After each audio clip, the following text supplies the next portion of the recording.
Hi, Dallas. Welcome to the Bluey Music Studio. This is where we make the music. There's a bunch of stuff around here that might have been used in one episode or 10 episodes. The story behind this piano is that I wanted the cheapest, most broken piano they had in the shop. And I found one. I was like, oh, this sounds like cardboard. It's really quiet. I love it. And the shop, the shopkeeper said, I can't in good conscience sell you this piano. It's the one we use as an example to show how bad secondhand pianos are. And so that was their like bad example piano. But I was like, oh, but I love it. I'll take it. But I like things with character. And this was the next model up. So this was the one that they were willing to sell me. But I use it on everything. I have like microphones inside it, and because I don't want to use headphones all the time, sometimes I just want to record straight. It's got a vibe. Yeah. This is a new toy, which I'm still trying to work out what to do with, but it's like a celeste, but it's or like a toy, almost like a toy piano type thing. Oh. Yeah, everything. I always like instruments that have a bit of character or a bit of a story to them. I got this one in New York somewhere in the US and in a small town, and it's like a banjolele. It's used on a bunch of episodes.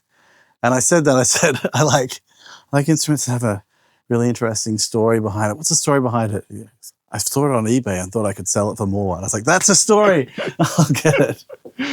This guitar I use on everything, and it's a Spanish luthier made this in Japan for a shop in New York. And when I bought it, someone at the shop goes, oh, someone's buying the weird guitar. And I was like, yeah, so that's it. It's just got a bit of character to it. I don't know if it's a good one or not. I actually don't know what's a good guitar. But the main guitar I use for Bluey is probably this one, which is like, this one was like $100, and it was like,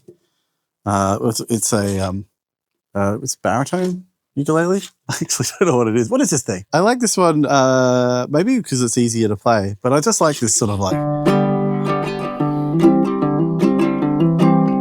that's what became the tune for the episode Turtleboy.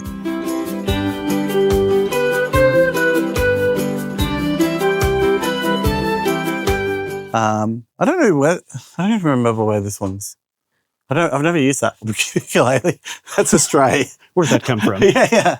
Oh, this one I've used a lot. This one's like, yeah.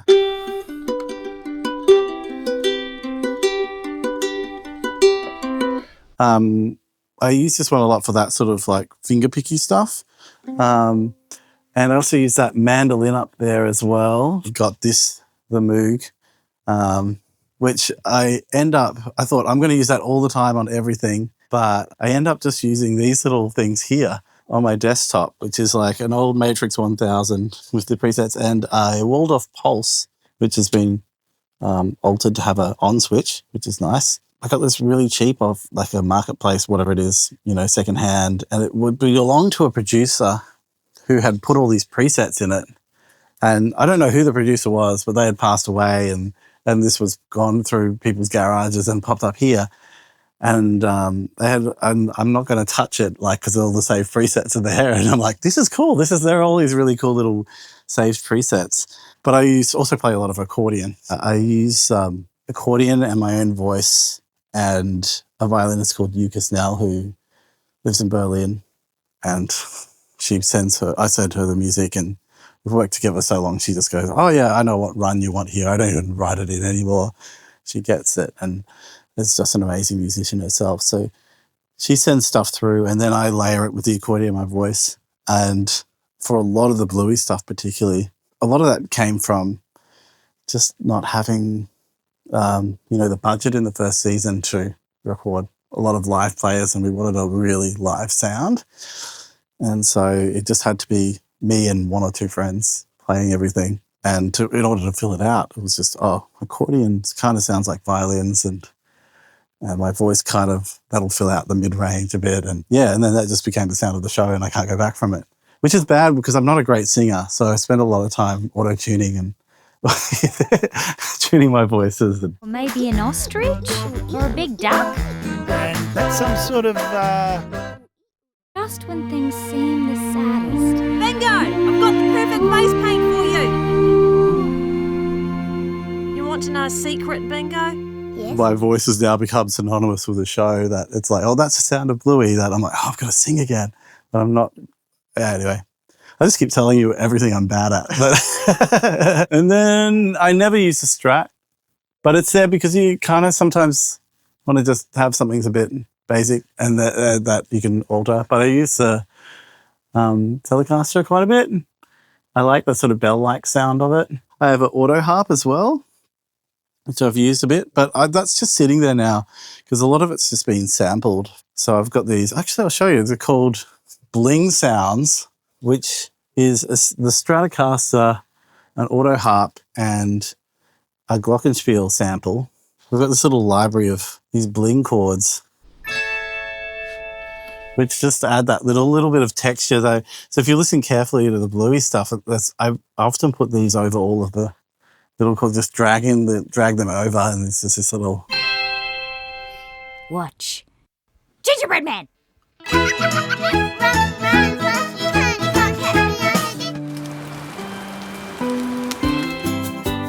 Boy, you're still here, and you're dry. So it just gives it this little high-end magic and sparkle to a lot of the pieces. Rather than me doing that every time, I've just created a library of bling chords. But yeah, it's become a bit of a running joke of, oh, how do we make it sound Bluey? I'll chuck some blings on it. TV shop.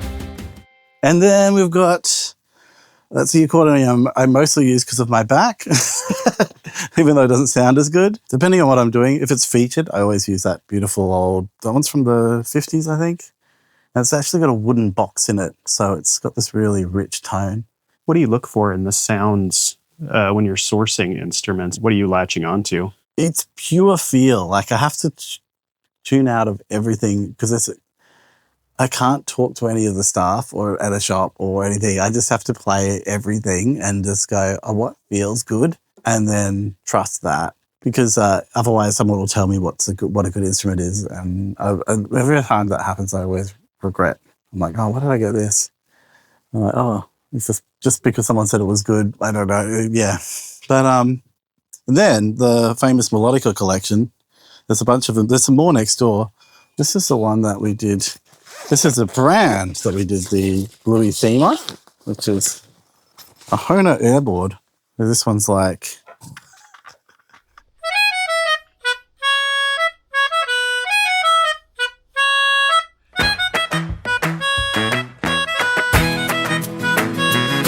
There's a really brash one that just cuts through. There's a nicer one here that I use for other things like soloing, or if I want a bit of a thinner sound, something that's a bit like an accordion but a bit thinner, then it's like... That's a richer. That's obviously a nicer melodica, but that's the sound of the show.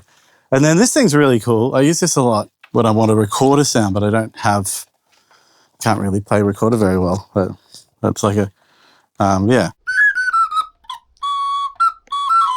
Yeah. Yeah, and we use that in the episode Omelette that's going on.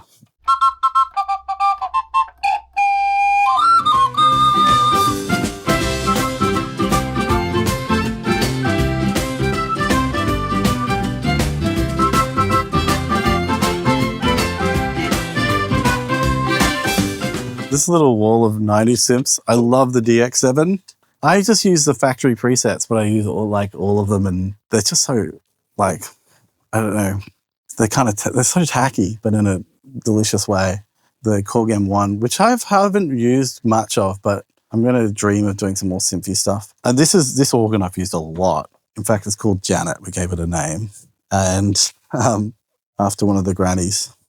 Janet, wake up! Just having a nap, love. What's it called? Yamaha YC25D. I've got it written down there, so I remember. But it's touch sensitive, so you can play the notes and do a little vibrato, and it's just got these weird quirks. And then there's a cello, which I still haven't learned to play, but I will maybe one day. Then there's just paraphernalia everywhere. There's my daughter's foot. Oh, This is a music box of something. I could say I used to make music boxes in a way. This is a show I worked on ages ago called The Family Law. And I used to do this with all the themes, and it encouraged me to sort of make things really simple. If it could be played on a music box, like that's the goal. I wonder if this still works.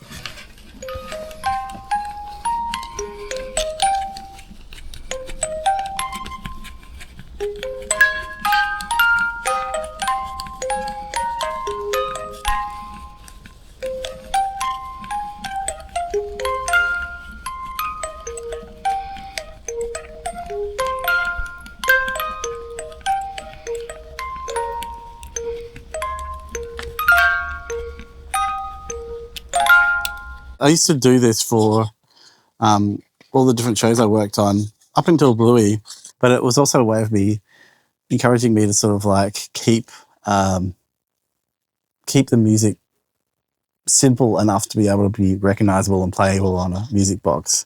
So why that is became- simplicity important to you?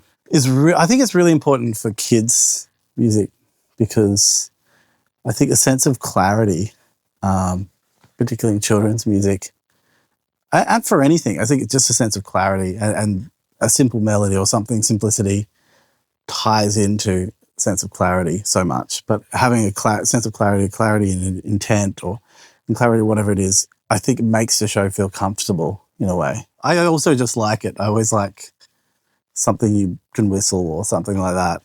But I forgot that was there, but there's a music box there. And there's some olive oil.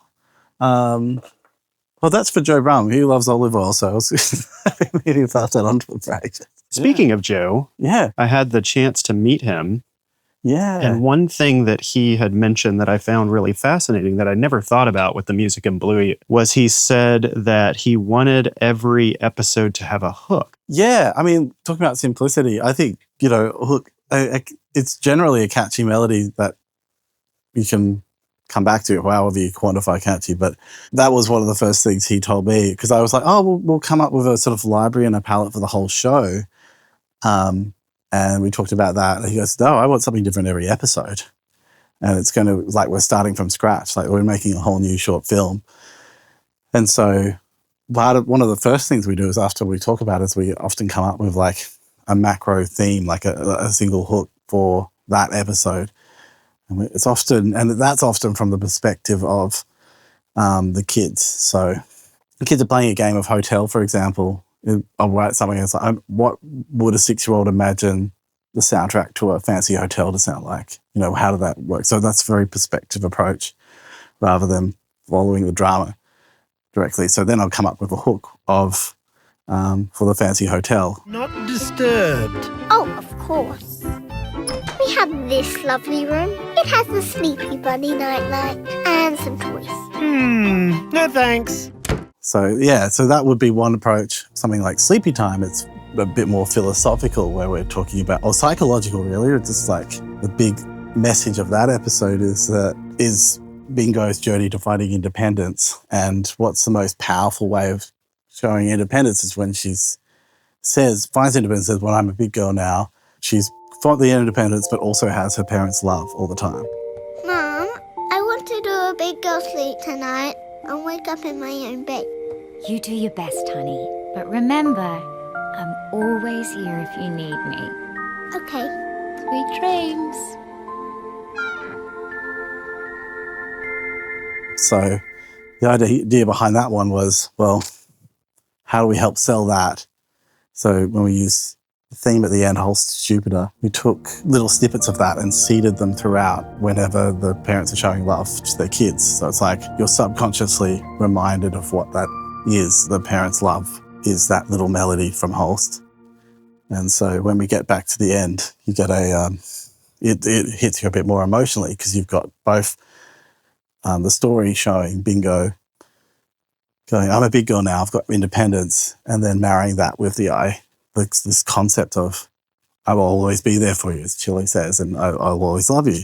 And that's a really powerful concept for anyone. I have to go. I'm a big girl now. Remember, I'll always be here for you, even if you can't see me, because I love you. Like, how does your brain get, like, if I just made up a scenario, you know, like, how would kids being on an airplane or, going up to the top of a skyscraper for the first time, how do you, like, where does your brain go with something like that? Yeah, I mean, I think it's like it's a little bit more story behind it. You know, they're going up a skyscraper for the first time. Is it a game in the elevator, or is it about them going higher than conquering their fear of heights? It's actually just about them having fun in the elevator on the way up. I'll have a game of elevator, and maybe we'll play around with, I don't know, elevator music style, maybe some muzak, a kid's perspective of what muzak is, and we'll have some fun with that. Even if it is about them conquering their fear of heights, if the fun of it isn't there, I'll have the music pretty much entirely focus on that fun of the elevator game rather than fear of heights. So we're just filling in and colouring in the gaps where where something might be missing.